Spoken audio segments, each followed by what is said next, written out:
नमस्कार साथियों, मैं राजन कुमार आप सभी लोगों को सिट स्टडी सेंटर में स्वागत करता हूं, अभिनंदन करता हूं। साथियों, हम लोग बिहार स्पेशल में प्राचीन बिहार का इतिहास के बारे में अध्ययन कर रहे हैं। आप लोग को बहुत ही बेहतरीन ढंग से एक एक क्लास करवा रहे हैं। पिछले क्लास में हम लोग बिहार विदेशी यात्रियों के अनुसार देखे थे कि बिहार में कौन से विदेशी यात्री बिहार आए और बिहार के बारे में अपना क्या वर्णन किए, उसके बारे में कल के क्लास में हम लोग देख चुके हैं। अगर आप लोग क्लास वो नहीं किए हैं तो उसका लिंक मैं वीडियो के डिस्क्रिप्शन में डाल दूंगा, आप लोग डायरेक्टली वहां से देख सकते हैं, या मेरे चैनल के प्ले लिस्ट में जाके आप लोग वहां से भी देख सकते हैं। दोस्तों, आप लोग मेरे चैनल से जुड़ के कंप्लीट स्टडी कर सकते हैं। यहाँ पे देख सकते हैं, हम लिख भी रखे हैं कि कंप्लीट स्टडी मटेरियल। आप लोग मेरे चैनल से जुड़िए और जो भी कंप्लीट जितना संभव होगा आप लोग को कंप्लीट स्टडी मटेरियल प्रोवाइड करवाऊंगा। आप लोग को एकदम कंप्लीट जो भी जहाँ से भी प्रश्न एग्जाम में पूछे जाएंगे वो सब करवाऊंगा।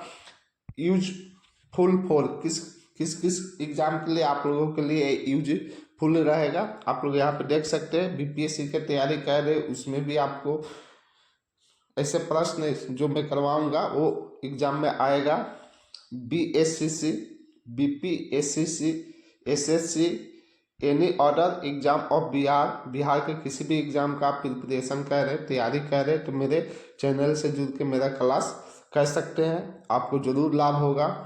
ऑल अदर कॉम्पिटिटिव एग्जामिनेशन और किसी भी एग्जाम का आप तैयारी कर रहे हैं तो भी मेरे चैनल से जुड़ के आप लोग क्लास कर सकते हैं। किसी भी स्टेट का पीसीएस का तैयारी आप कर रहे हैं तो मेरे चैनल से जुड़ के आप लोग कर सकते हैं। अभी हम बिहार स्पेशल का क्लास, जिसमें प्राचीन बिहार के इतिहास के बारे में आप लोगों को क्लास करवा रहा हूँ। मैं संपूर्ण इतिहास कराऊंगा, आपका एशियंट हिस्ट्री कराऊंगा, मिडाइवल हिस्ट्री कराऊंगा और मॉडर्न हिस्ट्री के भी क्लास बहुत ही बेहतरीन ढंग से कराऊंगा।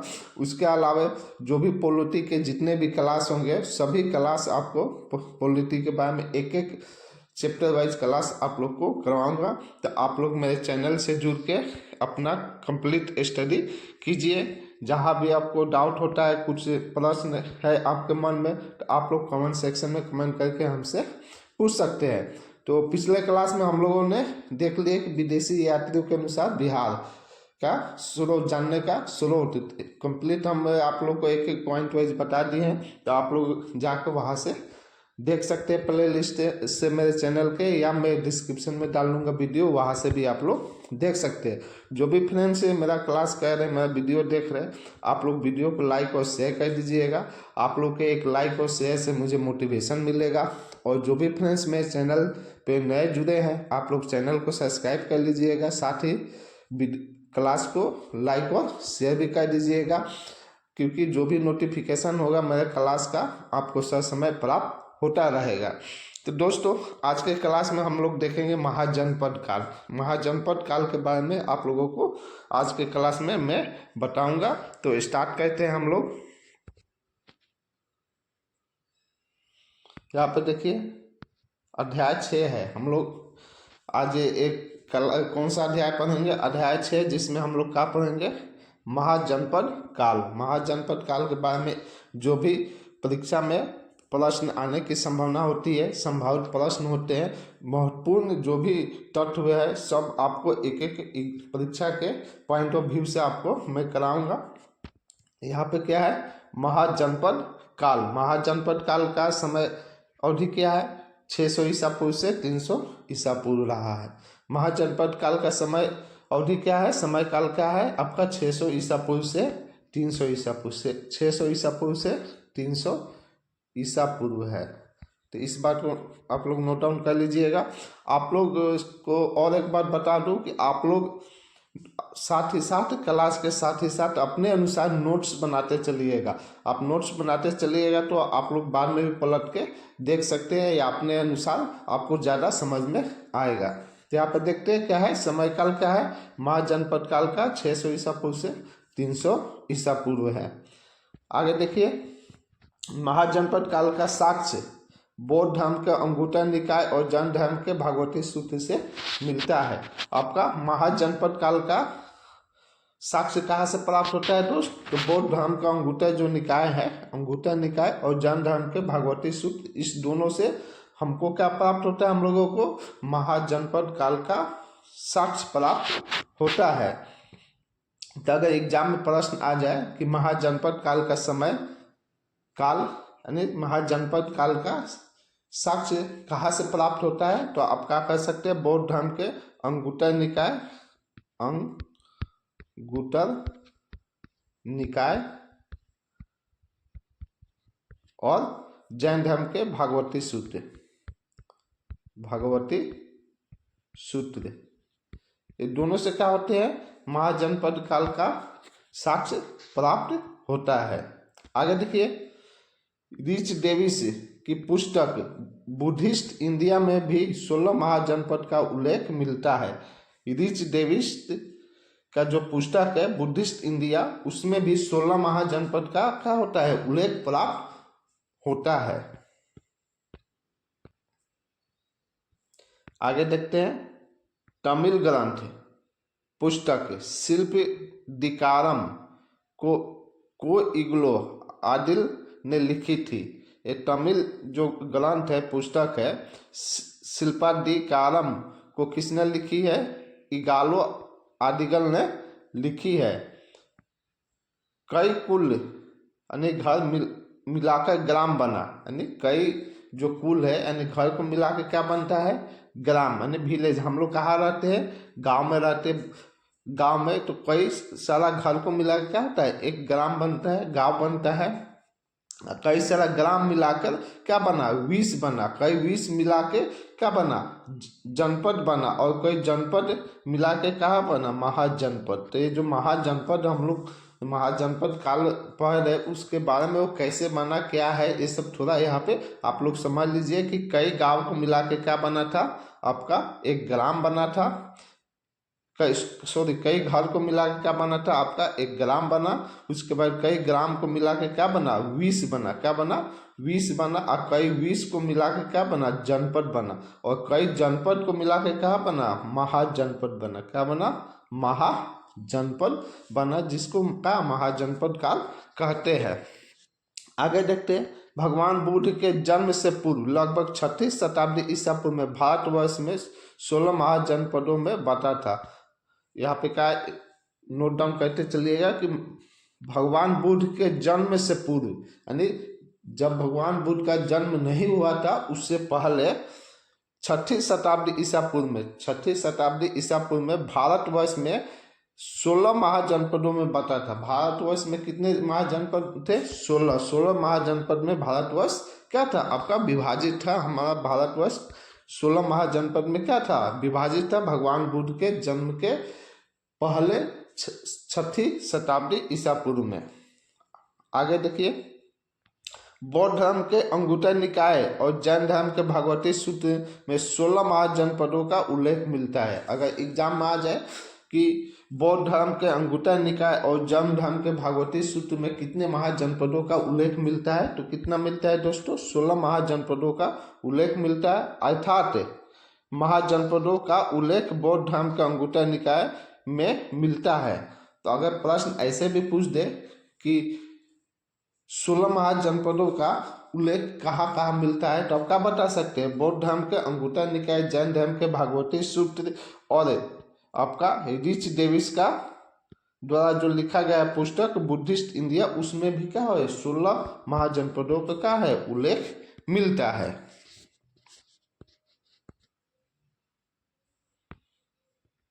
आगे देख लेते हैं, भारत में 16 महाजनपदों में से 3 अंग, मगध और वजी का बिहार में थे। अपने बिहार में क्या थे?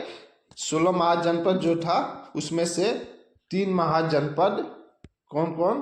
3 महाजनपद, पहला अंग, दूसरा मगध और तीसरा वजी। ये 3 जो महाजनपद थे ये क्या थे? बिहार में थे। तो अगर एग्जाम में प्रश्न आ जाए कि 16 महाजनपदों में से कितने महाजनपद बिहार में थे, तो 3 कौन कौन, आपका अंग, मगध और वजी, ये 3 महाजनपद क्या थे, बिहार में थे। आगे देखते हैं, 16 महाजनपदों में से 14 राजतंत्र महाजनपद और 2 गणतंत्र महाजनपद था। 16 जो महाजनपद थे जिसमें से 14 क्या था आपका राजतंत्र, क्या था राजतंत्र, राजतंत्र, और 2 क्या था आपका गणतंत्र, गणतंत्र महाजनपद थे। टोटल कितने 16 हो गए। 16 में से 14 आपका राजतंत्र महाजनपद और 2 क्या आपका गणतंत्र महाजनपद था। आगे देखते 2 गणतंत्र महाजनपद वजी और मल था। तो जो 2 जो क्या है गणतंत्र महाजनपद है कौन कौन है, अगर एग्जाम में प्रश्न आ जाए तो आपको क्या कहना है, वजी, कौन था, वजी और मल, ये 2 क्या थे आपका गणतंत्र महाजनपद थे। इस बात को आप लोग नोट डाउन कर लीजिएगा। आगे देखते हैं, वजी महाजनपद की राजधानी वैशाली था और मल महाजनपद की राजधानी कुशीनारा था। एग्जाम में पूछ सकता है कि वजी का राजधानी कहाँ था, वजी महाजनपद का था आपका वैशाली और मल का कुशीनारा था। आगे देखते हैं, 14 महाजनपद में से सबसे शक्तिशाली आपका मगध महाजनपद था और इसके बाद अवंती महाजनपद था। ये जो 16 महाजनपद थे उसमें से सबसे शक्तिशाली महाजनपद मगध था और दूसरा क्या था, अवंती था। दूसरा क्या था, अवंती था। तो इस बात को आप लोग नोट डाउन कर लीजिएगा, साथ ही साथ याद भी करते चलिएगा। आगे देखते हैं, पूर्व में अंग महाजनपद, पश्चिम में अवंती महाजनपद, दक्षिण में अस्मक महाजनपद और उत्तर में कंबोज गंधार महाजनपद थे। तो अगर एग्जाम में पूछ दे कि उत्तर, दक्षिण, पूर्व, पश्चिम में कौन से महाजनपद थे तो आपको कहीं घबराने की आवश्यकता नहीं है। यहाँ पे देखिए पूर्व में आपका क्या है, पूर्व में आपका अंग है। पूर्व में कौन सा है आपका अंग महाजनपद, पूर्व में। पश्चिम में अवंती, पश्चिम में क्या है, अवंती है। पश्चिम में आपका अवंती है। और दक्षिण में आपका बात कर ले, दक्षिण में क्या है आपका अस्मक है, अस्मक। और उत्तर में क्या है आपका कंबोज, क्या है कंबोज, कंबोज या गंधार, ये आपका महाजनपद है पूर्व, पश्चिम, उत्तर, दक्षिण में। तो इसको आप लोग याद कर लीजिए, नोट डाउन कर लीजिए। आगे चलते हम लोग देखते हैं, महापरिनिर्वाण कुल सूत्र नामक ग्रंथ में 6 महानगरों चंपा यानी किसमें महापरिनिर्वाण, यहाँ पे जो है महापरिनिर्वाण सूक्त नामक ग्रंथ में 6 महानगरों चंपा, राजगृह, सरवती, काशी, कौशाम्बी और साकेत की जानकारी मिलती है। तो एग्जाम में प्रश्न पूछ दे कि महापरिनिर्वाण सूक्त नामक ग्रंथ में कितने महानगरों की जानकारी मिलती है, तो 6 महानगरों की जानकारी हमें मिलती है। वो 6 महानगर कौन कौन से हैं तो आप लोग यहाँ पे देख सकते हैं, चंपा है, राजगृह है, सरवती है, काशी है, कौशाम्बी है, साकेत है। ये 6 महानगर आपका महापरिनिर्वाण सूक्त नामक ग्रंथ में देखने को आपको मिलता है। आगे बात कर लेते हैं, 6वीं शताब्दी ईसा पूर्व मगध, कौशल, वत्स और अवंती 4 महाजनपद शेष बचे जिनमें से मगध ने सभी को हरा दिया। यहाँ पे गौर कीजिए, ये 6वीं शताब्दी ईसा पूर्व में 4 महाजनपद ही बचे थे जिसमें से मगध का किया बाकी सबको हरा दिया था। तो वो कौन कौन से 4 महाजनपद थे, आपका मगध था, कौशल था, वत्स था और अवंती था। जिसमें से क्या हुए शेष बचे, जिसमें से मगध ने क्या किया सभी को हरा के अपना राज स्थापित कर लिए। आगे देखिए, मगध ने सबको पराजित कर एक नवीन साम्राज्य की स्थापना की। जो आपको पता है कि मगध ने क्या किया, बाकी जो बचे वत्स आपका अवंती,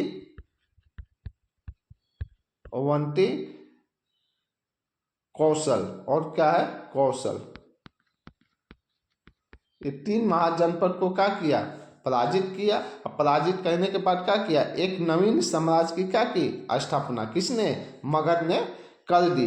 तो यहाँ पे कब, 6ठी शताब्दी ईसा पूर्व में क्या हुए, बाकी सारे जनपद क्या थे, समाप्त हो गए। 4 महाजनपद जो थे बचे थे, कौन कौन, मगध आपका था, मगध, कौशल, वत्स और अवंती, जिसको मगध ने क्या किया, बाकी तीनों को पराजित किया। अब पराजित करने के बाद एक नवीन साम्राज्य की क्या की स्थापना की, जिसे इतिहास में साम्राज्य के रूप में जाना जाता है। जिसको क्या इतिहास में किस रूप में जाना जाता है, साम्राज्य के रूप में जाना जाता है। जिस पे कई राजवंशों ने क्या किया, शासन। मगध पे आगे पढ़ाएंगे, आगे आप लोग को मगध के बारे में पढ़ाएंगे कि मगध पे कौन कौन से राजवंश ने शासन किया और कितने वर्षों तक शासन किया, और उस वंश में कौन कौन से ऐसे महान शासक हुए जिसने मगध को क्या किया, मगध पे शासन किया और किसको कहा राजधानी बनाई। सब आपको एक एक करके बताऊंगा, तो आप लोग क्लास जरूर कीजिए मेरे चैनल से जुड़ के। आगे देखते हैं, मौर्य वंश अखंड भारत की परिकल्पना को सिद्ध करता है। इसी मगध पे क्या है, मौर्य वंश ने शासन किए। तो उसके बारे में लिख रहा है कि मौर्य वंश अखंड भारत की क्या कहता है, परिकल्पना को सिद्ध करता है। मगध का सबसे शक्तिशाली वंश मौर्य वंश था। ये जो मगध पे जो शासन करने वाला वंश था, सबसे शक्तिशाली क्या था, आपका मौर्य वंश था। क्या था, मौर्य वंश था। ये सबसे शक्तिशाली मगध पे शासन करने वाला वंश था, वही यहाँ पे लिखा गया है, आप लोग नोट डाउन कर लीजिएगा। मगध महाजनपद के क्षेत्र गया, पटना और नालंदा था। मगध महाजनपद का क्षेत्र कहाँ था, गया था, आपका गया था, पटना था और क्या था, नालंदा था। ये क्या था, 3 आपका इसका मगध का क्षेत्र था। आगे देखते हैं दोस्त, अंग महाजनपद के क्षेत्र मुंगेर एवं भागलपुर थे। अंग जो महाजनपद था उसका क्षेत्र कहाँ था, मुंगेर और भागलपुर। तो पूछ दे कि मगध का क्षेत्र कौन कौन सा, मगध महाजनपद का क्षेत्र आपका गया, पटना और नालंदा था। कहा था, गया, पटना और नालंदा था। उसी तरह अंग का क्षेत्र कहा था, तो मुंगेर, कहा था, मुंगेर और भागलपुर। ये मुंगेर और भागलपुर किसका क्षेत्र था, तो अंग महाजनपद का क्षेत्र था।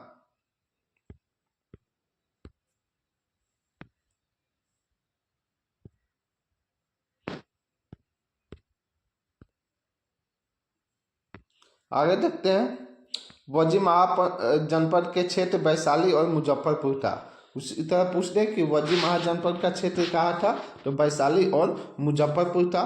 16 महाजनपद में से कितने महाजनपद बिहार में थे, 3।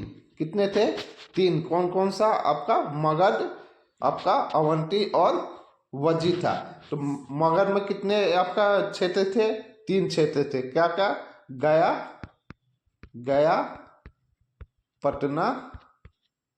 गया, पटना और नालंदा। क्या था आपका, नालंदा था। एक क्या था आपका मगध में, किसमें, मगध महाजनपद में। उसी तरह आपका क्या था, अंग, कौन सा, अंग महाजनपद में कितने क्षेत्र, तो 2, मुंगेर और भागलपुर। कितने, मुंगेर, भागलपुर। उसी तरह वजी महाजनपद में कितने क्षेत्र, तो 2। कौन कौन सा, वैशाली और मुजफ्फरपुर। तो इस तीनों को आप लोग क्या नोट डाउन कर लीजिएगा, आप ऐसे ही याद हो जाएगा। नोट डाउन भी करते चलिए, नोट्स भी आप लोग अपने तरीके से बनाते चलिए। आगे देखते हैं, बुद्ध काल में गंगा घाटी में लगभग 10 गणराज थे। बुद्ध काल में गंगा घाटी में कितने गणराज थे, तो 10 गणराज थे। इस बात को नोट डाउन कर लीजिए। आगे देखते हैं, अलकप के बलि, वैशाली के लिच्छवी और मिथिला के विदेह बिहार के अंतर्गत आते हैं। ये जो अलकप है, अलकप के कौन सा, बलि, वैशाली के लिच्छवी और मिथिला का विदेह एक किसके अंतर्गत आते हैं? बिहार के अंतर्गत आते हैं। आगे देखते हैं 16 महाजनपदों की राजधानी निम्न प्रकार। हम लोग आगे क्या देखेंगे? ये जो 16 महाजनपद थे उनकी राजधानी कहाँ कहाँ थी। राजधानी भी एग्जाम में पूछ देता है कि कौन से महाजनपद की राजधानी कहाँ थी, तो उसको एक बार जो 16 महाजनपद है सभी की राजधानी हम एक एक करके देख लेते हैं। यहाँ से देखिए महाजनपद है, क्या है दोस्तों? महाजनपद है और उसकी राजधानी है। तो यहाँ पे सबसे पहला क्या है? अंग। अंग की राजधानी कहाँ था? तो चंपा था। मगध की राजधानी कहाँ था? तो गिरिराज, जिसको राजगिरी कहते हैं, या पाटलिपुत्र। मगध का राजधानी कहाँ था? पाटलिपुत्र कह सकते हैं, गिरिवज कह सकते हैं, राजगृह कह सकते हैं, या और पाटलिपुत्र। ये 3 जगह क्या था आपका? दो जगह क्या था आपका? मगध की राजधानी था। गिरिवज किसको कहते हैं? राजगृह का, यानी राजगिरी को। और पाटलिपुत्र, ये 2 जगह किसकी राजधानी थी? मगध की राजधानी थी। मत्स्य, मत्स्य का राजधानी कहाँ था? विशत नगर। कहाँ था? विशत नगर मत्स्य की राजधानी था। आगे देखते हैं कंबोज। कौन सा महाजनपद है आपका? कंबोज महाजनपद है। कंबोज महाजनपद की राजधानी कहाँ था? हाटक था। कहाँ था? हाटक था। उसके आगे देखते हैं गंधार। गंधार महाजनपद। गंधार महाजनपद की राजधानी कहाँ था? तो तक्षशिला था। कहाँ पे था दोस्तों? तक्षशिला था। सुरसेन, सुरसेन महाजनपद की राजधानी कहाँ था? मथुरा था। कहाँ पे था दोस्तों? मथुरा था। मल, मल की राजधानी कहाँ था? कुशीनगर। कहाँ था? कुशीनारा, जिसको कुशीनारा कहते हैं। किसको कुशीनारा कहा जाता है? कुशीनगर को ही क्या कहा गया? कुशीनारा के नाम से जानते थे। तो मल की राजधानी कहाँ था? कुशीनार था। कुशीनार अर्थात कुशीनगर था। उज्जैनी, उज्जैनी का राजधानी कहाँ था? उत्तर में था। कहाँ था? उत्तर में था। अवंती और दक्षिण में, उत्तर में क्या था? अवंती था और दक्षिण में महिष्मती। 2 राजधानियाँ थी। तो यहाँ पे उज्जैनी की कितनी राजधानियाँ थी? 2 राजधानियाँ थी, उत्तर और दक्षिण दोनों में थी। तो उत्तर में आपका अवंती राजधानी था और दक्षिण में महिष्मती। दक्षिण में क्या था? महिष्मती राजधानी था। तो इसको आप लोग नोट डाउन कर लीजिए। आगे देखते हैं वजी। वजी की राजधानी कहाँ था? वैशाली था। काशी, काशी की राजधानी कहाँ था? वाराणसी था। वर्ष, वर्ष की राजधानी कहाँ था? कौशाम्बी था। कौशल, कौशल की राजधानी कहाँ था? श्रावस्ती था। अस्मक, अस्मक का राजधानी कहाँ था? पैठान था। पंचाल, पंचाल की राजधानी कहाँ था? आपका काम्पले और अहिच्छत्र था।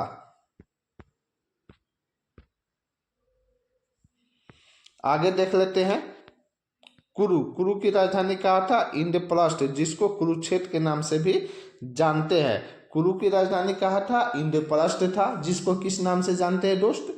कुरुक्षेत्र के नाम से जानते हैं। उसके बाद चेदी, चेदी की राजधानी कहाँ था? शक्तिमती था। कहाँ था? शक्तिमती था। तो दोस्तों ये जो 16 महाजनपद है, 16 महाजनपद को आपको एक एक करके बता दिए कि कौन कौन से 16 महाजनपद थे। आप लोग ऊपर में हम पढ़ा रहे हैं तो आप लोग सोच रहे होंगे कि 16 महाजनपद के बारे में सर नहीं बताया टोटल। तो यहाँ पे आप लोग को 16 महाजनपद के बारे में भी बता दिए और उसके राजधानी कहाँ कहाँ है। 16 महाजनपद की राजधानी कहाँ कहाँ है, ठीक है, उस सभी के बारे में भी आपको एक एक करके यहाँ पे देखिए आप लोगों को बता दिए। तो आशा करते हैं कि आप लोग इसको अच्छे से नोट डाउन कर लिए होंगे और अपने तरीके से नोट्स बना लिए होंगे। 16 महाजनपद काल को हम 2 भागों में 2 क्लास में हम लोग कंप्लीट करेंगे।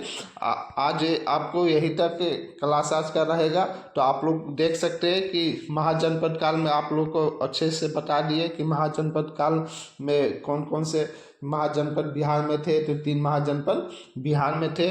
तो टोटल आप लोग को जो भी परीक्षा में प्रश्न संभावित होते हैं वो कंटेंट्स आपको प्रोवाइड हम कराते हैं। तो आशा करते हैं कि आप लोग मेरे चैनल से जुड़ के अपना स्टडी कंप्लीट कीजिएगा, अच्छे से पढ़ाई कीजिए, अच्छे से पढ़ाई कीजिएगा तभी आपको कहीं ना कहीं जॉब मिलेगा।